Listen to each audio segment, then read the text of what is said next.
Bismillahirrahmanirrahim. Assalamualaikum warahmatullahi wabarakatuh.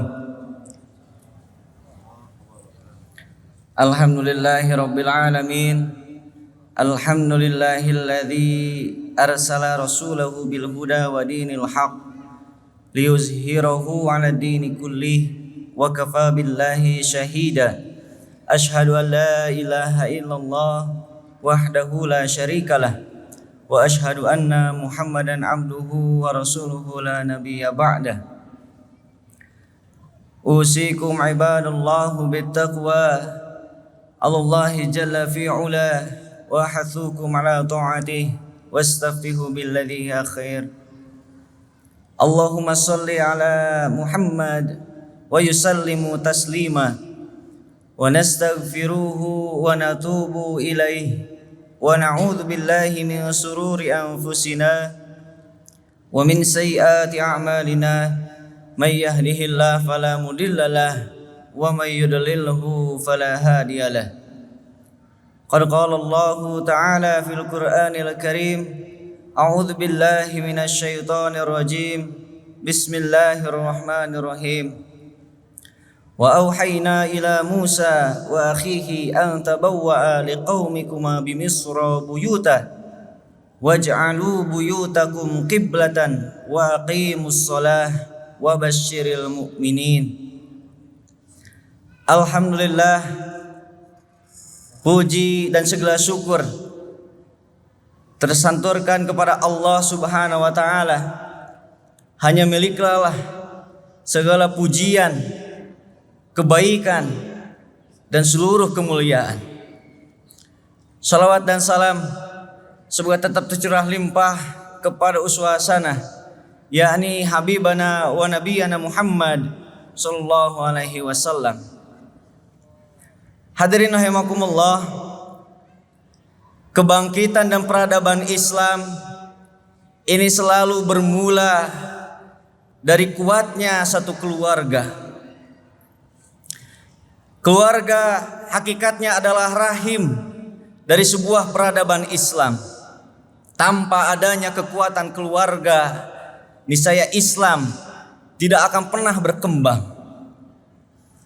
Para nabi dan rasul semuanya telah membuktikan mengembangkan dan menegakkan Islam selalu bermula dari penegakan dan penguatan keluarganya.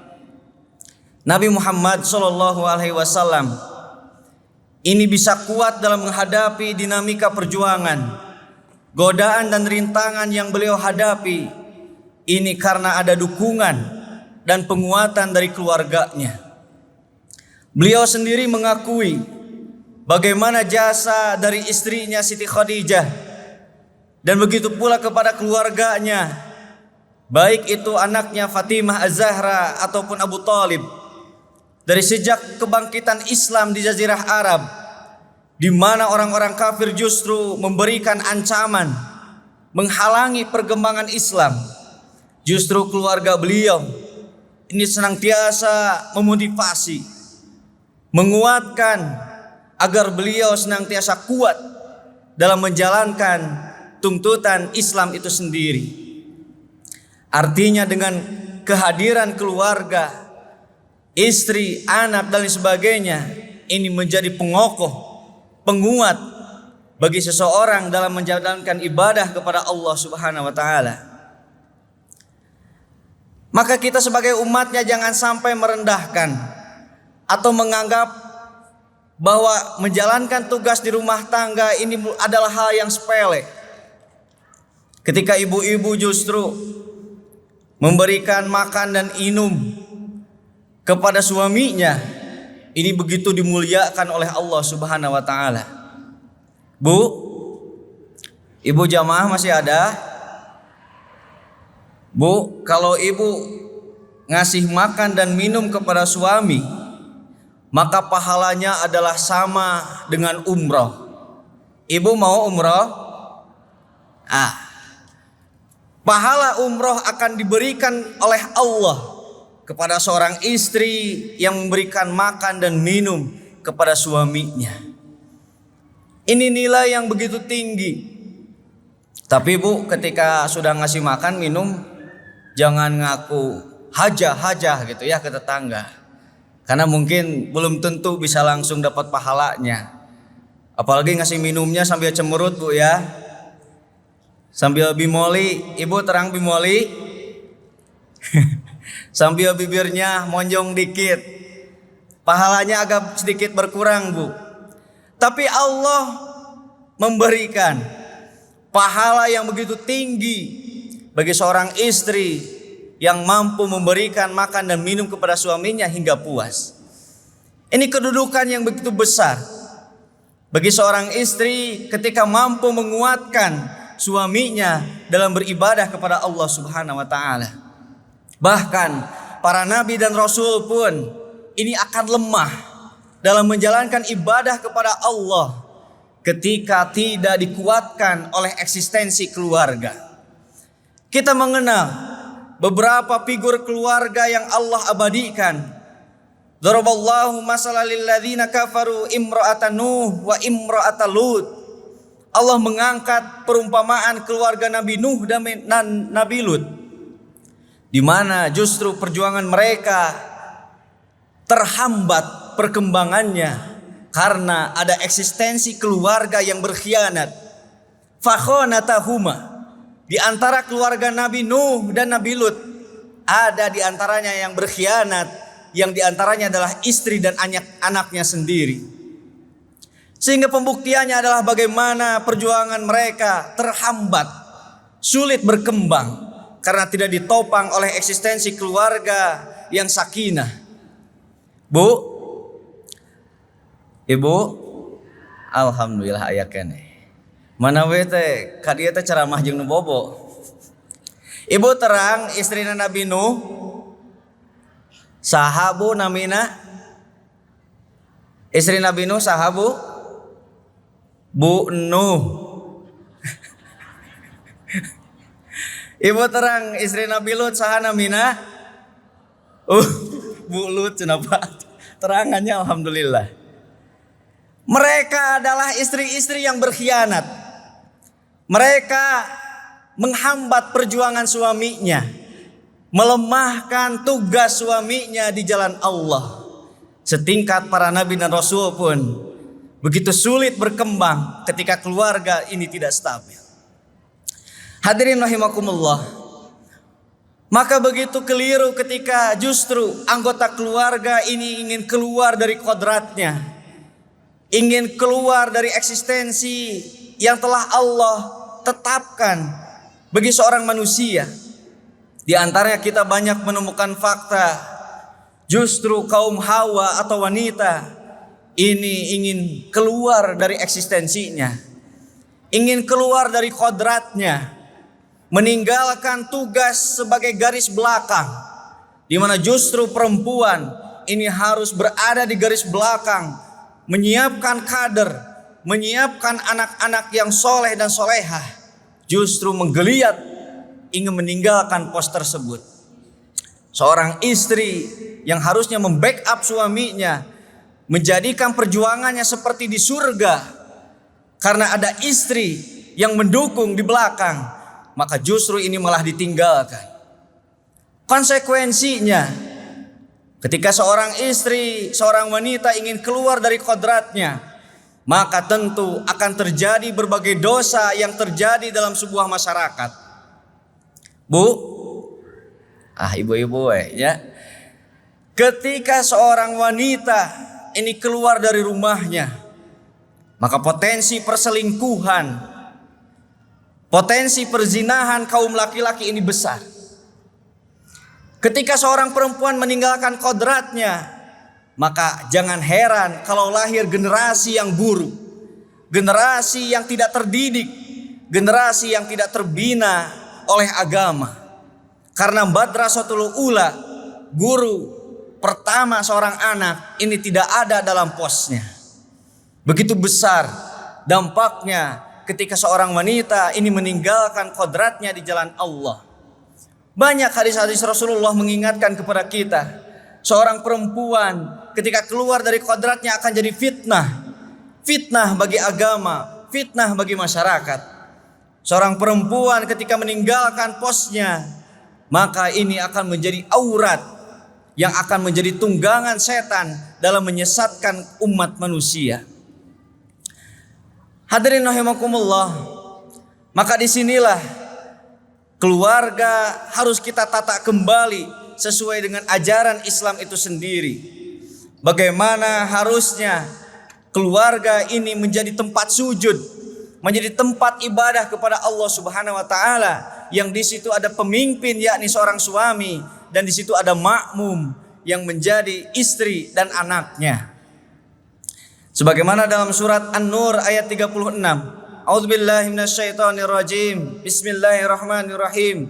Fi buyutin adzinallahu an turfa'a wa yudhkaru fiha ismuhu yusabbihu lahu fiha bil ghuduwi wal asal. Yang intinya adalah bahwa rumah tangga atau keluarga ini menjadi tempat sujud bagi seseorang. Harus minimal menyempatkan diri melaksanakan sholat berjamaah. Bu, asok sholat berjamaah bu di rumah. Oh tara. Sugante osok. Mudah-mudahan rumah kita menjadi tempat sujud. Di masjid jelas bagi seorang laki-laki khususnya menjadi kewajiban berjamaah. Tapi kemudian harus menyempatkan diri bersolat berjamaah di dalam keluarga.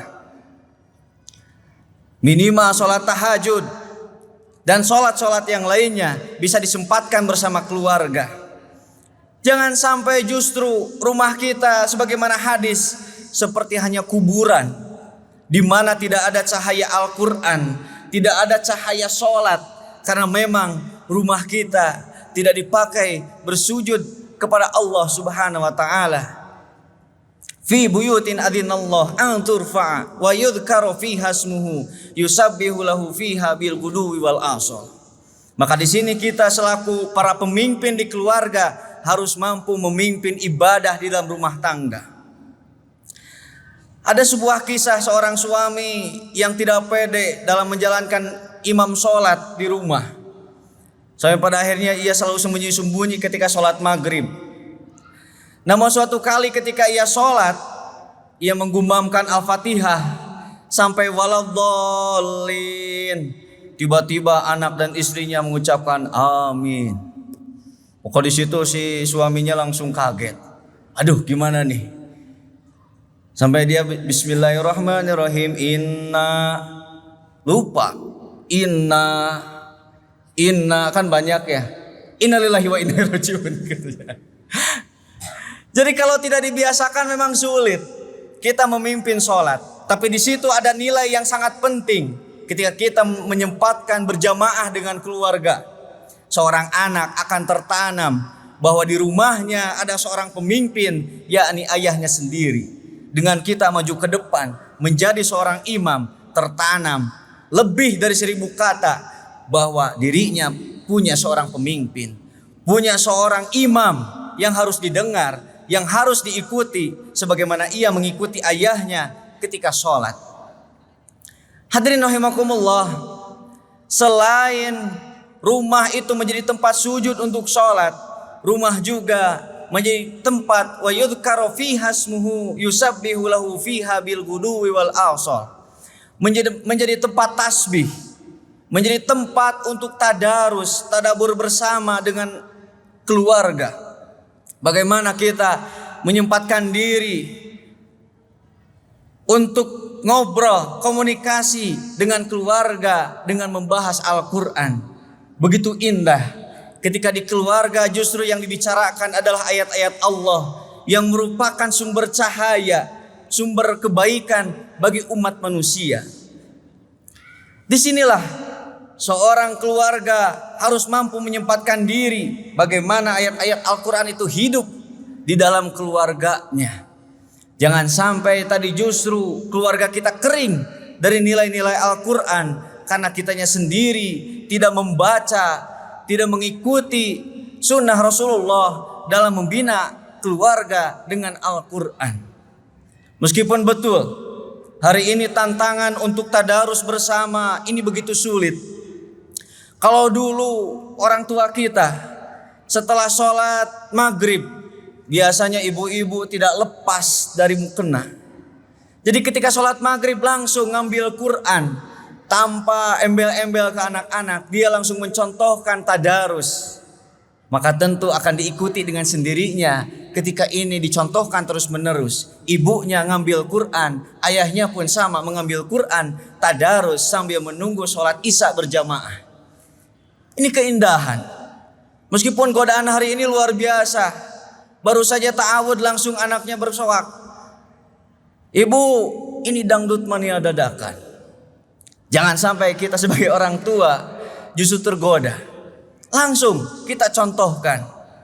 Jangan sampai malah astagfirullahalazim, lain tiap tadi cenah bajaan bapak. Bukan seperti itu. Tapi justru kita harus mencontohkan, kuat dalam menjalankan budaya yang baik, yakni maghrib mengaji dan subuh mengaji. Ini keluarga yang sakinah, keluarga yang bisa menguatkan kita di jalan Allah Subhanahu wa taala.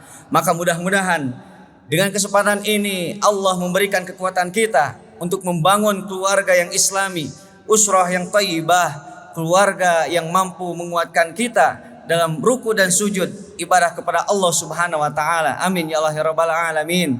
Hadirin rahimakumullah.